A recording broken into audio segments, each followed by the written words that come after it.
Hello विद्यार्थियों, स्वागत है आपका आपके अपने इस YouTube चैनल पर।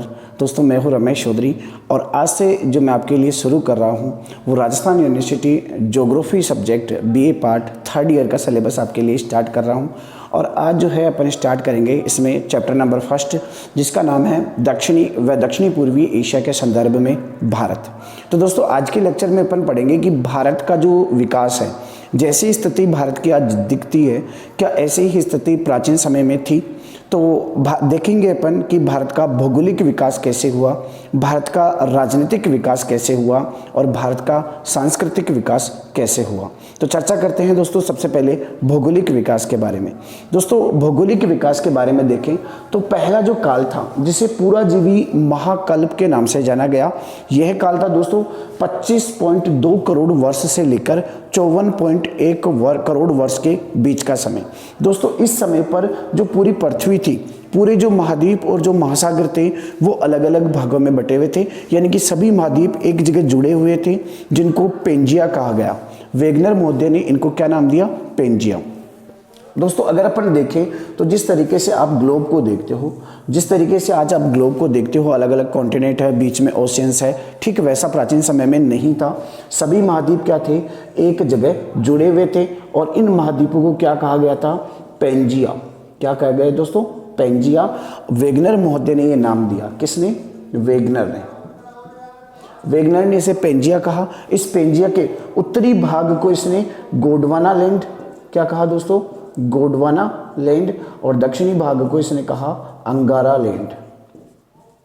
उत्तरी भाग को इसने गोंडवाना लैंड कहा था और दक्षिणी भाग को इसने अंगारा लैंड कहा था। तो दोस्तों, ये घटना है 25.2 करोड़ वर्ष पहले की, जब इस गोंडवाना या इस पेंजिया भाग में दोस्तों पूरे महाद्वीप को क्या कहा गया था? पेंजिया। और पूरे जो महासागर थे उनको क्या कहा गया था? पैथालासा। याद रखना है आपको, इसको क्या कहा गया था? पैथालासा। पूरे समुद्री भाग को पैथालासा और पूरे धरातलीय भाग को पेंजिया। पेंजिया के उत्तरी भाग को गोंडवाना लैंड और दक्षिणी भाग को क्या कहा गया? अंगारा लैंड कहा गया। और ये नामकरण किसने किया? वेगनर महोदय ने ये नामकरण किया। दोस्तों, इस पुराजीवी जुरासिक महाकाल में, ये कब की स्थिति थी? पुराजीवी महाकल्प की। जुरासिक काल में क्या हुआ? इस पेंजिया में विखंडन हुआ। पेंजिया में विखंडन होने की वजह से अंगारा लैंड और जो गोंडवाना लैंड थे वो दोनों अलग अलग हो गए, टूटकर अलग अलग हुए। और जैसी स्थिति आज अपन भारत की देखते हैं, ऐसी स्थिति उस समय पर नहीं थी। जब ये भाग टूटकर ऊपर की ओर जाने लगा तो यूरेशिया की जो चट्टान थी, ऊपर वाले भाग की जो चट्टान थी, उससे टकराने की वजह से जो आगे वाला हिस्सा है, इस गोंडवाना लैंड का आगे वाला हिस्सा ऊपर की ओर उठा, जिससे हिमालय पर्वत का निर्माण हुआ। हिमालय पर्वत का निर्माण होने के बाद में दोस्तों क्या हुआ? बीच में एक भ्रंशन बन गया। यहाँ पर क्या हुआ? एक भ्रंशन हुआ। नीचे पठारी क्षेत्र, ऊपर की ओर हिमालय पर्वत, बीच में एक भ्रंशन खाई बनी और हिमालय से नदियाँ जो है वो अवसाद के रूप में इस खाई को इसने भर दिया। और यहाँ भरने की वजह से यहाँ पर क्या हुआ? जलोढ़ यानी कि उत्तरी जो मैदानी क्षेत्र है उसका निर्माण हुआ। समझ में आ रहा है दोस्तों? ये जो आज स्थिति अपन भारत की देखते हैं, ऐसी स्थिति लगभग आज से 10 लाख वर्ष पूर्व तैयार हुई थी। यानी कि 10 लाख वर्ष पहले भारत की स्थिति जो आज अपन देखते हैं, ऐसी स्थिति उससे पहले नहीं थी। पिछले 10 लाख वर्षों में ही ऐसी स्थिति बनकर अपने भारत के सामने हमारे सामने आई है, जिसमें उत्तर की ओर हिमालय पर्वत है, दक्षिण की ओर प्रायद्वीप पठार है और बीच में क्या है? मैदानी भाग है। यहाँ पर हिमालय पर्वत, दक्षिण में क्या है? ये प्रायद्वीपीय पठार है और बीच में क्या है दोस्तों? ये हिमालय पर्वत है। ऐसी स्थिति जो आप आज अपन देखते हैं वो लगभग पिछले 10 लाख वर्षों में ही हमारे सामने आई है। चलो, भौगोलिक स्वरूप के विकास की बात करने के बाद में अब अपन करते हैं भारत के राजनीतिक विकास के बारे में चर्चा। दोस्तों, आज़ादी से पहले भारत जो है लगभग 562 देशी रियासतों में बटा हुआ था। लगभग 562 रियासतों में बटा हुआ था भारत। अब भारत का एकीकरण करना था। जब देश आज़ाद हुआ, आज़ाद होने के बाद में सभी राज्यों को छूट दे दी गई कि कोई सा भी राज्य, दो राष्ट्र प्रमुख बनाए जा रहे थे, पाकिस्तान और भारत। कोई सा भी राज्य किसी भी राज्य में या किसी भी मुख्य देश में शामिल हो सकता है। तो बहुत सारे देश, बहुत सारे जो छोटे राज्य थे, उन्होंने भारत में शामिल होने की इच्छा जताई। कुछ राज्यों ने पाकिस्तान में शामिल होने की इच्छा जताई। इस तरीके से भारत का गठन हुआ और गठन होने के बाद में सब क्षेत्रों की संस्कृति, भाषा, कल्चर अलग अलग थे। इसलिए एक भाषाई क्षेत्र, यानी कि जिस क्षेत्र में एक ही कल्चर है, एक ही भाषा है, उस क्षेत्र को एक राज्य का रूप देने के लिए राज्य पुनर्गठन आयोग की स्थापना की गई। और वो कब की गई? 29 सितंबर 1953 को। राज्य पुनर्गठन आयोग की स्थापना के बाद में भाषा के आधार पर राज्यों का गठन किया गया, यानी कि एक भाषी क्षेत्र को एक राज्य का दर्जा दिया गया और इस तरीके से भारत के राज्य बनते गए। चर्चा करते हैं हम आखिरी में कुछ बने हुए राज्यों की। तो दोस्तों, लास्ट में जो राज्य बने उनमें देखो, 1 नवंबर 2000 को छत्तीसगढ़ राज्य बना और देश का 26वां राज्य बना। कब बना? 1 नवंबर 2000 को। कौन सा राज्य? छत्तीसगढ़। और कौन सा बना है? कौन से नंबर का? 26वां राज्य। 9 नवंबर 2000 को उत्तराखंड बना, ये 27वां राज्य बना। 15 नवंबर 2000 को झारखंड 28वां राज्य और 2 जून 2014 को तेलंगाना राज्य बना। दोस्तों, तेलंगाना राज्य जो है वो आंध्र प्रदेश से अलग करके बनाया गया और आंध्र प्रदेश के लगभग 10 जिले इसमें शामिल किए गए। कितने जिले? 10 जिले इसमें शामिल किए गए और तेलंगाना राज्य का गठन किया गया। लेकिन पिछले ही वर्ष में क्या हुआ दोस्तों? एक राज्य को जो राज्य का दर्जा छीनकर केंद्र शासित प्रदेशों में बांट दिया गया, लद्दाख और जम्मू के रूप में। और वो कौन सा था आपका? जम्मू कश्मीर। ओके दोस्तों, यानी कि जो अब राज्य अपने पास में बचे हैं वो वापस 28 राज्य हो गए। यहाँ तक 2 जून 2014 तक कितने राज्य हो गए थे? 29 राज्य हो गए थे। लेकिन 2020 में जम्मू कश्मीर से राज्य का दर्जा हटाकर उसे केंद्र शासित प्रदेश का नाम दिया गया, जिसकी वजह से अभी राज्यों की संख्या कितनी हो गई? वापस 28 राज्य भारत में हो चुके हैं। तो इस तरीके से भारत का राजनीतिक विकास हुआ। अब चर्चा करते हैं अपन भारत के सांस्कृतिक स्वरूप के विकास की। दोस्तों, भारत जो है मुख्यतया हिंदू और बौद्ध धर्म को मानने वाला देश था, यानी कि भारत में अधिकांश जनसंख्या हिंदू और बौद्ध धर्म की थी। लेकिन अलग अलग क्षेत्रों से अलग अलग धर्म के लोग आकर भारत में बसते गए और भारत में एक बहुत धार्मिक विविधता वाला देश बन गया। अगर अपन देखें तो भारत में जैन, बौद्ध, ईसाई, मुस्लिम, हिंदू बहुत सारे धर्म हैं।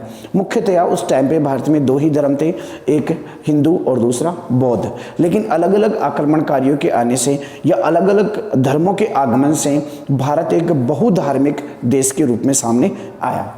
दोस्तों, धार्मिक वर्गीकरण का सबसे पहला जो प्रयास किया था वो स्पेंसर और थॉमस ने किया था। सबसे पहले धर्म के आधार पर देश का डिवाइजन, उसका बंटवारा जो किया वो किसने किया? स्पेंसर और थॉमस ने। इन्होंने भारत को 3 क्षेत्रों में बांटा, 3 अलग अलग भागों में वर्गीकरण किया। एक था शुष्क संक्रमण प्रदेश, दूसरा था हिंदुस्तानी सांस्कृतिक प्रदेश और तीसरा था प्रायद्वीपीय भारत के सांस्कृतिक प्रदेश। शुष्क संक्रमण प्रदेश में इसने पूर्वी और उत्तरी, जो उत्तरी पर्वतीय प्रदेश है, इसके अलावा जो पूर्वी पर्वतीय प्रदेश है, इसको शामिल किया। हिंदुस्तानी सांस्कृतिक प्रदेश में इसने बिहार, फिर बंगाल, इसके अलावा असम और मध्यवर्ती भारत को शामिल किया। जबकि प्रायद्वीपीय भारत के सांस्कृतिक प्रदेश में जो भारत का बचा हुआ पार्ट है, यानी कि पेनिनसुलर रीजन है, भारत का दक्षिणी जो प्रायद्वीपीय पठार है, उसको इसमें शामिल किया गया। इसी को आधार मानते हुए भारत के कुछ सांस्कृतिक प्रदेशों का वर्गीकरण किया गया है, यानी कि भारत को अलग अलग सांस्कृतिक प्रदेशों के रूप में वर्गीकृत किया गया है।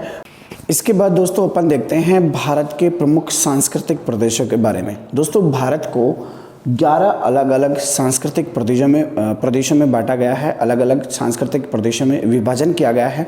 एक एक सांस्कृतिक प्रदेश के बारे में अपन डिटेल से पढ़ते हैं। तो सबसे पहले आता है कश्मीर सांस्कृतिक प्रदेश। दोस्तों, जैसा कि आप मैप में देख सकते हैं, भारत का सबसे उत्तरी भाग जिसे कश्मीर सांस्कृतिक प्रदेश के अंतर्गत शामिल किया जाता है, ये बहुत ही ठंडा शीत प्रदेश है और यहाँ पर सीढ़ीनुमा खेती भी की जाती है। यहाँ पर रहने वाले जो प्रमुख धर्मावलंबी हैं मुख्य रूप से यहाँ पर मुस्लिम लोग रहते हैं। इसके अलावा हिंदू और बौद्ध धर्म के लोग भी यहाँ पर रहते हैं। प्रजाति की बात करें तो काके कस और मंगोल प्रजाति के लोग रहते हैं। कौन सी प्रजाति के लोग रहते हैं दोस्तों? काके कस व मंगोल प्रजाति के लोग, मंगोल प्रजाति के लोग रहते हैं। और अगर भाषा की बात करें तो भाषा यहाँ पर दोस्तों डार्ड्रिक भाषा बोली जाती है मुख्य रूप से। कौन सी भाषा? डार्ड्रिक भाषा बोली जाती है। बहुत ही ठंडा प्रदेश है और यहाँ पर सीढ़ीनुमा खेती भी की जाती है। चलो बात करते हैं दूसरे पे, उत्तरी पूर्वी सीमांत जनजातीय क्षेत्र। दोस्तों उत्तरी पूर्वी यानी कि ये जो सीमांत पर्वतीय क्षेत्र है, यानी कि सीमा से लगा हुआ जो क्षेत्र है, इन जनजातीय क्षेत्र की यहाँ पर मुख्य रूप से जो राज्य आते हैं वो नागालैंड, मिजोरम, त्रिपुरा, मणिपुर, ये राज्य आते हैं दोस्तों। और यहाँ पर मुख्य रूप से जनजातियाँ निवास करती हैं। जनजातियों की बात करें तो यहाँ पर देखो नागा जनजाति निवास करती है। नागा के अलावा यहाँ पे मिजो जनजाति निवास करती है। प्रमुख रूप से यहाँ जनजातियाँ निवास करती है। धर्मावलंबी की बात करें तो यहाँ पर ईसाई धर्म के लोग सबसे ज़्यादा रहते हैं। कौन से धर्म के? ईसाई धर्म के लोग सबसे ज़्यादा है। इसके अलावा और अगर अपन बात करें तो यहाँ पर बोली जाने वाली जो भाषाएं हैं वो त्रिपुरी है ना, नागा भाषा है। इसके अलावा मिजो जो भाषा है वो यहाँ पर मुख्य रूप से बोली जाती है। बढ़ते हैं तीसरे सांस्कृतिक प्रदेश की ओर, असम घाटी सांस्कृतिक प्रदेश। जैसा कि आपको मानचित्र में दिख रहा है, असम घाटी सांस्कृतिक प्रदेश एक दलदली क्षेत्र है। जो असमी भाषा यहाँ पर बोली जाती है। कौन सी भाषा बोली जाती है? असमी भाषा मुख्य रूप से बोली जाती है। जूट का मुख्य रूप से यहाँ पर उत्पादन होता है। जूट का मुख्य रूप से इस क्षेत्र में उत्पादन होता है। आगे चलते हैं, पश्चिमी बंगाल सांस्कृतिक प्रदेश, ये वाला बेल्ट जहाँ पर बंगाली भाषा बोली जाती है। पश्चिमी बंगाली जो प्रदेश है वो पूरा मंगोल प्रजाति के लोग यहाँ पर रहते हैं। कौन सी प्रजाति? पूरा मंगोल प्रजाति के लोग रहते हैं। और भाषा कौन सी बोलते हैं? बंगाली भाषा यहाँ पर मुख्य रूप से बोली जाती है। ये आपको याद रखना है। आगे चलते हैं मध्यवर्ती भारत के सांस्कृतिक प्रदेश। मध्यवर्ती भारत के सांस्कृतिक प्रदेश में दोस्तों देखो कौन से आ रहा है? बिहार आ रहा है। इसके अलावा झारखंड का कुछ एरिया और ये दिल्ली तक फैला हुआ है। यानी कि ये जो बेल्ट है इसे मध्यवर्ती भारत के सांस्कृतिक प्रदेश में शामिल किया गया है। जैसे कि आप 5 नंबर वहाँ से 5 नंबर यहाँ मिला सकते हो। यहाँ पर मुख्य रूप से भूमध्य सागरीय प्रजाति के लोग रहते हैं। कौन सी प्रजाति के लोग? भूमध्य सागरीय प्रजाति के लोग। अच्छा, भाषा की बात करें तो यहाँ पर भाषा कौन सी बोली जाती है? दोस्तों यहाँ पर भाषाएं जो बोली जाती है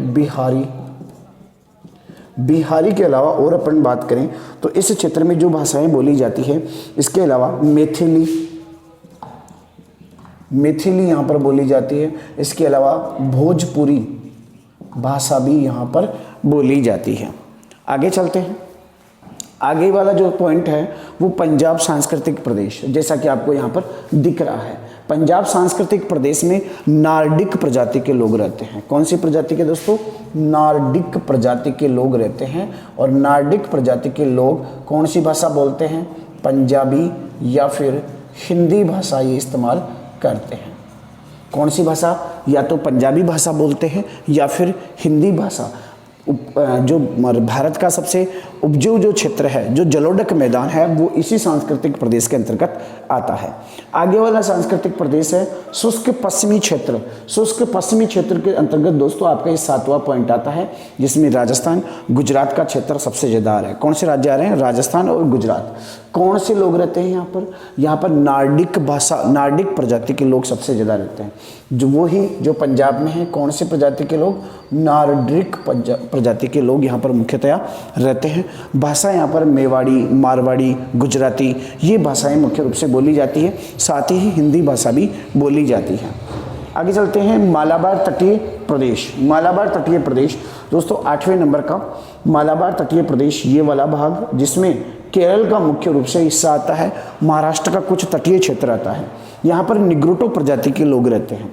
मालाबार में कौन सी प्रजाति के लोग रहते हैं? निग्रोटो प्रजाति के लोग रहते हैं। अच्छा, और भाषा की अगर बात करें अपन तो भाषा जो यहाँ पर बोली जाती है वो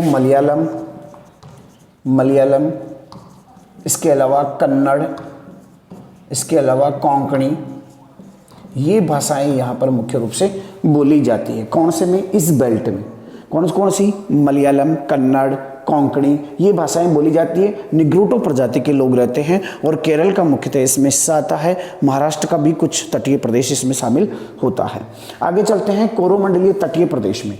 जो कोरोमंडल तटीय प्रदेश, ये वाला जो बेल्ट दिख रहा है, जिसमें आंध्र प्रदेश और तमिलनाडु मुख्य रूप से आते हैं, इसमें ऑस्ट्रेलियाई प्रजाति के लोग रहते हैं। कौन सी प्रजाति के? ऑस्ट्रेलियाई प्रजाति के लोग रहते हैं।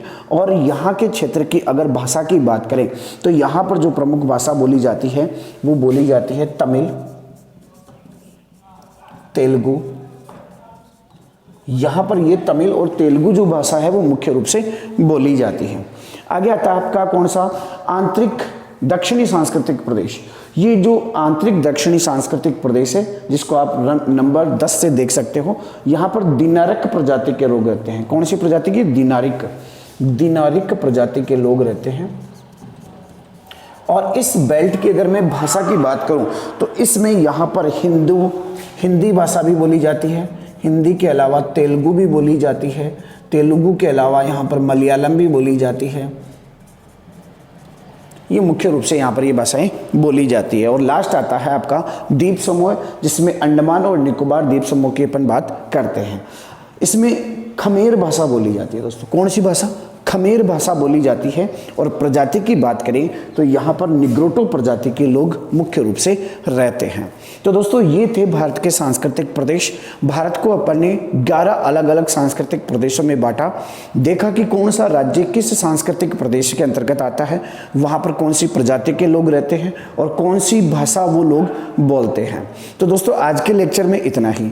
अपन ने देखा भारत का भौगोलिक विकास, भारत का राजनीतिक विकास और भारत का सांस्कृतिक विकास।